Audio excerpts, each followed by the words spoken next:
স্বাগতম জানাচ্ছি পরবর্তী সেকশনে আমরা কথা বলবো যে প্রো স্টাডি কী করে করা যায়।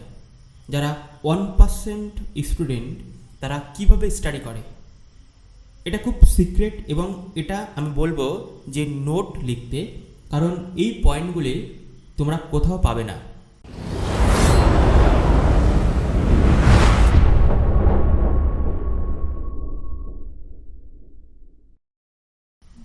যারা 1% স্টুডেন্ট হয় তারা কি অন্য গ্রহ থেকে আসে?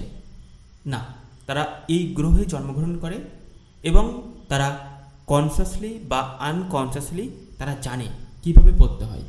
তুমি অনেক সময় দেখবে মাধ্যমিকে ফার্স্ট, সেকেন্ড, থার্ড তাদের মার্কশিট প্রায় প্রত্যেকটা সাবজেক্টে নিয়ারেস্ট অ্যাবাউট 100%। তারা বাংলাতে 100 পেয়েছে, ইংরেজিতে 100 পেয়েছে, জীবনবিজ্ঞানে 100 পেয়েছে। তারা যদি পারে তুমি কেন পারবে না? আর আমি এটা বলবো না যে তোমাকে পারতেই হবে, কিছু সিস্টেম আছে, তারা সেই সিস্টেমটাকে ফলো করে। সো আমি তোমাকে সেই সিস্টেমটা শেখাবো। কি সিস্টেম? এটা একটা সিক্রেট। তো তার আগে জানতে হবে যে 1% ছাত্ররা কেমন হয়। তারা deep work and focus practice, তারা এটাকে প্র্যাকটিস করে। স্বামীজির একটা শিষ্য স্বামীজিকে একটা প্রশ্ন করেছিল। কি প্রশ্ন? স্বামীজিকে বলেছিল যে স্বামীজি, তোমাকে যদি ক্লাস 1 থেকে পুনরায় পড়তে বলা হয় তাহলে তুমি কি প্রস্তুত পড়ার জন্য? স্বামীজি বলল, না, আমি প্রস্তুত নই, আমি পুনরায় ক্লাস 1 থেকে পড়ব না, কিন্তু হ্যাঁ, আমি একটা জিনিস করব, সেটা হচ্ছে মনোসংযোগ। এই মনোসংযোগটাকে আমি প্র্যাকটিস করব। যদি মনোসংযোগ আমি প্র্যাকটিস করতে পারি তাহলে আমার পড়ার দরকার হবে না, আমি একবার পড়লে সব কিছু বুঝতে পারবো বা জানতে পারবো। কারণ আমাদের ব্রেনের মধ্যে যে সর্বোচ্চ শক্তিশালী জিনিস সেটা হচ্ছে মনোসংযোগ। আর তুমি পড়াশোনা পাচ্ছ না, তার কারণ হচ্ছে তুমি মনোসংযোগ দিতে পারছো না। মনকে একটা জায়গায় বা একটা স্থানে তুমি রাখতে পারছো না।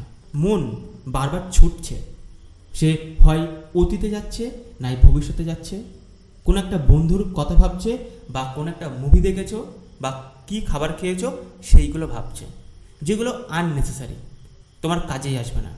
এবং ওই ভাবনার ফলে তুমি পড়াশোনা, যেটা অতি মূল্যবান জিনিস, সেটাকে তুমি ধ্বংস করছো। তো যাদের মন যত একাগ্রতা, যত ফোকাসড, যত মনকে কেন্দ্রীভূত করতে পারে, তারা অসাধারণ নাম্বার পায়। তো যারা মাধ্যমিকে ফার্স্ট, সেকেন্ড, থার্ড হয়, তারা 100তে 100 পাচ্ছে, তারা একটা কাজ করে, তারা মনোসংযোগটাকে প্র্যাকটিস করে। আর উইথাউট সিস্টেম তুমি মনোসংযোগটাকে প্র্যাকটিস করতে পারবে না। আমরা আমাদের কোর্সে রেখেছি কী করে মনোসংযোগ প্র্যাকটিস করতে হয়, সেটা আগামী দিনে তোমরা জানতে পারবে যদি আমার সঙ্গে তুমি জার্নি করো। তো যারা প্রথম সারির ছাত্র হয়, আমি এখানে স্কুলের ছাত্রের কথা বলছি না, আমি বলছি পশ্চিমবঙ্গের টপার, ভারতবর্ষের টপার এবং সারা ওয়ার্ল্ডের টপার। আমি সেই টপারদের কথা বলছি যারা পড়াশুনোটাকে একটা স্থানে নিয়ে গেছে তাদের নিজের কর্মের মাধ্যমে। তারা শুধু পড়াশোনাটাকে ভালো করেনি, তারা জীবনটাকে অন্য রূপে দেখেছে। আমি চাইছি যে তুমি সেইভাবে নিজেকে দেখো। তারা জানে যে পড়াশোনা হলো একটা সাধনা, খুব জোর করে স্ট্রাগল করে পড়াশোনা কখনো হয় না। তুমি হয়তো ফ্রাস্ট্রেটেড হয়ে গেছো যে এনাফ ইজ এনাফ, আমি এবার ভালো ছাত্র হয়ে দেখাবো। তুমি প্রতিদিন মাত্র 1 ঘন্টা পড়াশোনা করো। এবার থেকে তুমি ভাবছো যে আমি 6 ঘন্টা করে পড়াশোনা করব। তুমি সেই পক্ষে সিদ্ধান্ত নিয়েছো। পরের দিন ঘুম থেকে ওঠার পরে তুমি প্রতিজ্ঞা নিলে তুমি 6 ঘন্টা পড়াশোনা করবে এবং করেছো, কংগ্রেচুলেশন। তার পরের দিন তুমি আর 1 ঘন্টা পড়াশোনা করতে পারবে না। এটা ফ্যাক্ট, সায়েন্টিফিক ফ্যাক্ট। তুমি যেদিন বেশিক্ষণ পড়াশোনা করছো, পরের দিন তোমার কোয়ালিটি আরও কমে যায়। মনে করো একটা কুড়ুল আছে, সেই কুড়ুলটা যদি আমি ধান না দিই তাহলে কী হবে? তার যে ক্ষমতা, যে যতটা গাছ কাটতে পারতো সেটাও কিন্তু কাটতে পারবে না, তার থেকেও সে কম গাছ কাটবে। কেন? কারণ ধার দেওয়া কমে গেছে। তোমার মধ্যে তোমার যে শার্পিং করার ক্ষমতা, তোমার স্ট্রেংথের ক্ষমতা, সেটা কিন্তু তুমি কমে ফেলছো ওই একদিন বেশি পড়াশোনা করে। তাহলে কি আমি বেশি পড়বো না? অবভিয়াসলি তোমাকে বেশি পড়তে হবে, কিন্তু তার আগে জানতে হবে সায়েন্স। এই সায়েন্সটা না জানার জন্য বেশি অংশ ছাত্র সে ফেল করে ফেলে, সে ফেলিওরস হয়ে যায় এবং সে বুঝতে পারে না যে জীবনটা কেন এত সাফার হচ্ছে, এত কষ্ট পাচ্ছে, বা পড়াশোনা করছি কিন্তু নাম্বার কেন আসছে না, মনে কেন থাকছে না। আর এই যুদ্ধ কখনো সমাপ্ত হয় না। অর্থাৎ মনে করো তুমি যুদ্ধ করছো নিজের সাথে, নিজের ডান হাত দিয়ে বাঁ হাতের সাথে যুদ্ধ করছো। এখানে কষ্ট পাবে তুমি, ক্ষতি হবে তোমার, কিন্তু কেউ জিতবে না। তাই নিজের সাথে যুদ্ধ করা বন্ধ করতে হবে।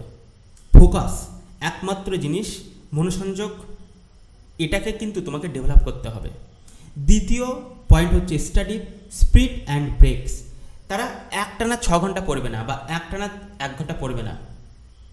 ওই পড়ার মধ্যে একটা ব্রেক দরকার আছে। একটা ব্রেক না থাকলে তুমি কষ্ট পেয়ে যাবে। যেরকম দৌড়ানো, তুমি যখন দৌড়ানো শুরু করো তখন দেখবে বেশ কিছুক্ষণ পরে তোমাকে রেস্ট নিতে হয়। তোমার ফুসফুস বলে আমাকে রেস্ট দরকার, তোমার হার্ট বলে আমাকে রেস্ট দরকার, তোমার প্রত্যেকটা শিরা, উপশিরা, পেশি বলে একটু রেস্ট দরকার। অনেক টক্সিক তৈরি হয়ে গেছে। তার জন্য তুমি 4 থেকে 5 মিনিট দৌড়ানোর পরে ভাবো যে আরেকটু বসে নেই, এবং ওই বসাটাকে যে রিল্যাক্স তুমি অনুভব করো, সাধারণভাবে তুমি শুয়েও সে রিল্যাক্স পাবে না। অনেকটা দৌড়ানোর পরে যখন তুমি বসছো, চোখ বন্ধ করছো, নিজেকে অনুভব করছো, নিজের প্রত্যেকটা বডি শরীরকে সেন্সেশন করছো, তুমি একটা ফিল পাবে, একটা আনন্দ পাবে। কারণ ওই রেস্টটা দরকার ছিল, তোমার বডি নিড। কিন্তু তুমি যখন পড়াশোনা করছো তুমি জানো না কখন ব্রেক করতে হবে। পড়াশোনা একটা সময় গিয়ে কেবল তুমি পড়ছো কিন্তু ব্রেনে কিছু আসে না, ব্রেনে কিছু মনে থাকে না। মনোবিজ্ঞানী বলছে মাত্র 25 মিনিট, তোমার জন্য বলছি মাত্র 25 মিনিট পড়াশোনা করবে, 5 মিনিটের একটা ব্রেক নিতে হবে।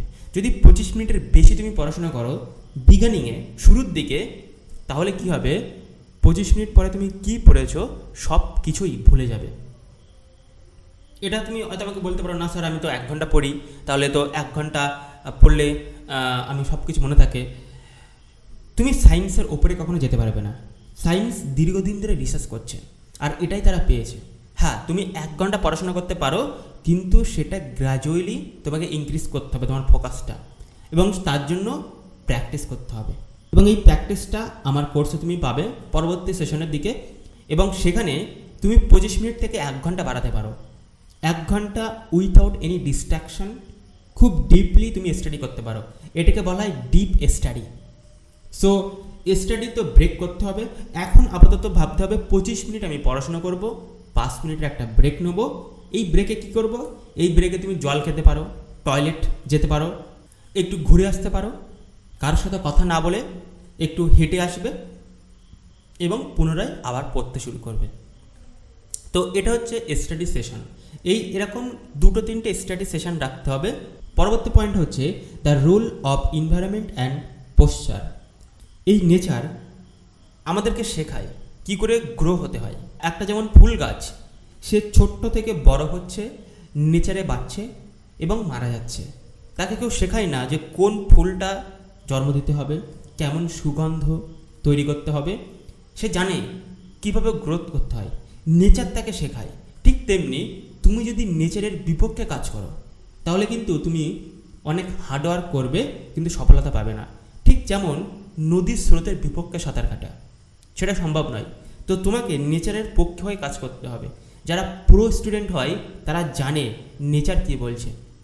এই নেচারের কিছু রুলস আছে, আর নেচার রুলস মানে তোমার শরীর, যেহেতু তোমার শরীর কানেক্টেড 5টা এলিমেন্ট দিয়ে তোমার শরীর তৈরি: জল, বায়ু, মাটি, আকাশ অ্যান্ড ইথার। এই 5টা এলিমেন্ট তোমাকে ব্যালেন্স করতে হবে। তাই এই 5টা এলিমেন্টকে যদি তুমি ব্যালেন্স করতে পারো, তোমার লাইফে কখনো রোগ সৃষ্টি হবে না। আর এখন থেকে সেই ব্যালেন্সগুলো করতে হয়। আর ব্যালেন্স করলে তোমার মন স্থির হয়ে উঠবে, একই সাথে তোমার পড়াশোনা অনেক বেটার হবে। প্রত্যেকটা গ্রেট ছাত্র তারা শুধু কেবল পড়াশোনা করে না, গ্রেট মানেই বুঝতে হবে যে তারা তাদের লাইফে বিভিন্ন রকম ডাইমেনশন, যথা relationships, emotion, health, study, personal life, professional life, প্রত্যেকটা ডাইমেনশন নিয়ে কাজ করে। আর তোমাকেও সেটা করতে হবে। তো যারা 1% ছাত্র হয়ে ওঠে এই ভারতবর্ষে তথা বিশ্বের, তারা কেমন পড়াশোনা করে আমি সংক্ষেপে কিছু শেয়ার করলাম। তো আমাদেরকে এমন হয়ে উঠতে হবে। আর আমি চাই তুমি এমন হয়ে ওঠো 1% ছাত্র, যে ছাত্রটা আগামী 10 বছর পরে পিছনের দিকে তাকাবে, অর্থাৎ অতীতের দিকে তাকাবে এবং দেখবে যে তার লাইফটা কেমন ছিল, কিভাবে সে পরিবর্তন হয়েছে এবং কিভাবে সে গ্রেট হয়ে উঠেছে। আর এই ভিডিওটা কেমন লেগেছে খুব গভীরে কমেন্টে লিখতে হবে। আমি চাই তুমি প্রত্যেকটা ভিডিও শেষে কমেন্ট লেখো। কেন এই কমেন্টটা তোমাকে তৈরি করবে। তুমি আজ যেখানে আছো সেই জায়গা থেকে নিজেকে বাইরে বের করতে হবে, নিজেকে সূর্যের মতন বিকাশিত করতে হবে, প্রকাশ করতে হবে। তাই দেখা হচ্ছে পরবর্তী ভিডিওতে আমরা আলোচনা করব কি করে একজন জিনিয়াস তৈরি হয়। খুব গুরুত্বপূর্ণ video. Thank you so much.